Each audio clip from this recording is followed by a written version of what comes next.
30 years ago, in Thailand's northeastern province of Ubon Ratchathani, a man experienced something so terrifying that he abandoned his home and fled to Bangkok. And it all began with the death of his closest friend. At the time, the storyteller Mot was only 6 months old. His parents lived in a small wooden hut built in the middle of rice fields owned by relatives on his mother's side. His father was an outsider to the village and knew almost no one. Almost. There was one man he quickly became friends with, a man named Pon. Like him, Pon had married into the village from elsewhere. The two bonded almost immediately. Pon was impossible to miss. He was much larger than most men in the village, broad-shouldered, muscular. He rarely wore a shirt, and because he seldom bathed, he carried a strong, musky odor that everyone recognized. Nearly every evening, he would stop by for drinks, and almost every night, he would invite Mot's father out into the fields to catch frogs and toads together. It became their routine. Then one evening, everything changed. Mot's father was fishing beside a pond near Pon's field hut when he happened to glance across the rice paddies. Standing on a narrow ridge between the fields was Pon, completely motionless, just staring at him. Mot's father shouted across the distance, "What are you doing?" Pon didn't answer. Instead, he slowly raised one arm and beckoned him closer. Thinking his friend probably needed help chopping firewood, as he often did, Mot's father put down his fishing gear and walked over. But when he arrived, he froze. Lying face down near the house was Pon's wife. Blood was flowing from a wound on her head. Mot's father rushed to her side and lifted her gently. Her skull appeared to have been struck by something heavy. The woman slowly opened her eyes. Then, with what little strength she had left, she whispered, "Help my husband. Please help him." "Where is he?" he asked. She pointed weakly toward the cattle pen behind the house. Mot's father ran, and what he found there would haunt him forever. A pair of human feet protruded from a massive pile of cow dung. As he got closer, he realized it was Pon. Only his feet were visible. The rest of his body had been buried beneath the pile. When police investigated, they discovered Pon had been hacked multiple times with a hoe, suffering severe wounds to both his head and torso. The killer turned out to be a mentally unstable villager, but the motive was stranger than anyone expected. Because Pon was the biggest and strongest man in the village, people often joked about him when trying to scare the unstable man away. Whenever he approached, villagers would tease, "Careful, we'll call Pon. Pon will come kill you." Over time, the man became genuinely terrified of him. Then, on that fatal day, he happened to see Pon sitting alone with his back turned. Driven by fear and paranoia, he attacked, and Pon never had a chance. Because there was no temple in the village, his body was placed in a field hut for one night of funeral prayers. The villagers also refused to bring the body of someone who had died violently back into the village itself. Mot's father spent the entire day helping with the funeral. By around 8 o'clock that night, he returned home. As usual, he prepared to go frog hunting. But something felt wrong. The thought kept creeping into his mind. What if Pon showed up? What if his friend came looking for him the way he always had? Still, he needed money to support his family. So he grabbed his gear, strapped a flashlight to his forehead, and headed into the darkness. The rice fields stretched endlessly beneath a moonless sky.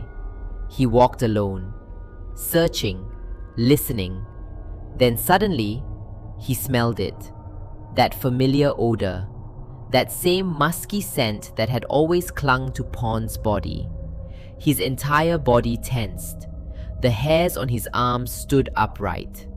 He tried to ignore it and continued searching for frogs. Then he heard footsteps.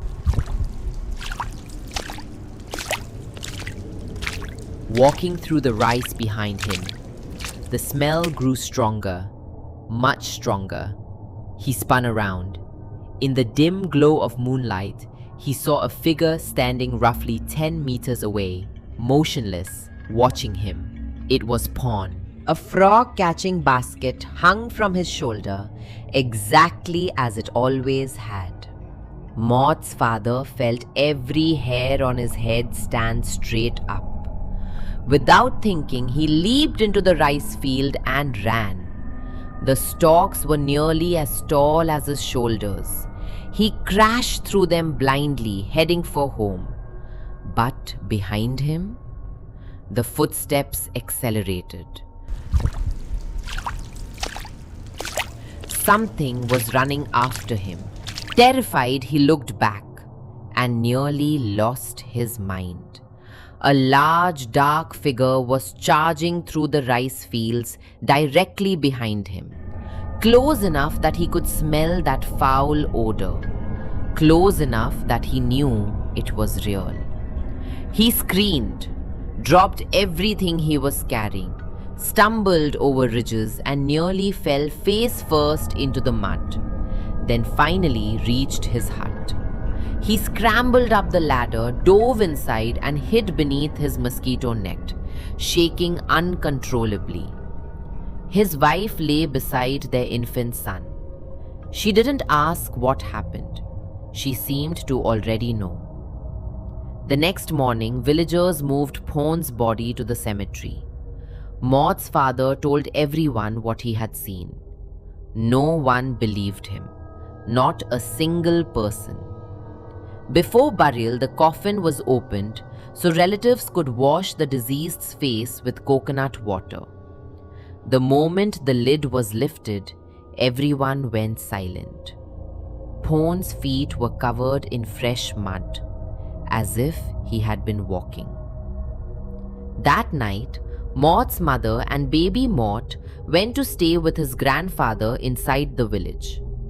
Maud's father remained behind to guard the hut, livestock and belongings. After dinner, he went straight to bed. Sometime later, while drifting towards sleep, he heard footsteps approaching from the distance. They stopped beneath the house. Then came another sound. The unmistakable sound of someone sitting on the hammock hanging below the hut. Maud's father knew that sound well. His voice trembled as he called out, "You're dead now. Just stay where you belong. I'm scared, damn it." A few moments later, the hammock stopped moving. Relief washed over him.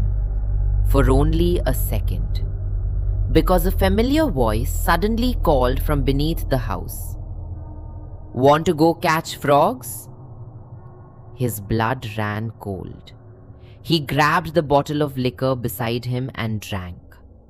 If this continued tomorrow, he thought, he'd rather leave everything behind and run to Bangkok. The following evening, he lay in bed before sunset. Not long after darkness fell, the footsteps returned. From the edge of the field, to the front of the hut, to directly beneath the house. Then came the hammock again. Creak, creak, creak. This time, he decided he couldn't take it anymore. Whatever happened, happened. Slowly, he crawled across the floor and peered through the gaps in the wooden planks.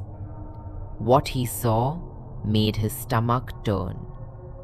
Porn was lying on the hammock below, one arm tucked beneath his head, looking straight up through the floorboards at him.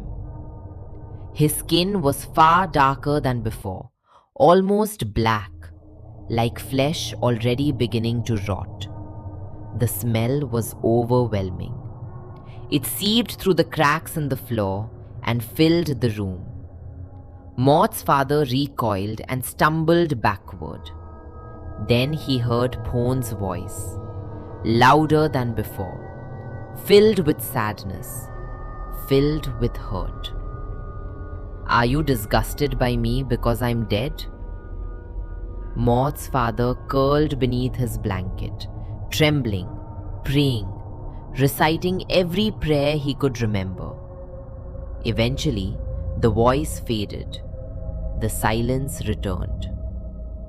Hours later, curiosity got the better of him. Maybe Pone had finally left. Gathering every ounce of courage he had, he crept back to the same spot and looked down again, and nearly died from fright. A face was pressed directly against the underside of the floor, waiting, watching. Pone's eyes stared upward, cloudy white, unblinking, filled with something that no longer felt human. Maud's father remembered nothing after that. When he finally regained awareness, it was around 8 the next morning. His wife had returned. He was burning with fever. His grandfather came to collect him and brought him back to the village to recover. 2 days later, as soon as he was strong enough to stand, Maud's parents packed their belongings. They left everything behind and fled to Bangkok. They never lived there again.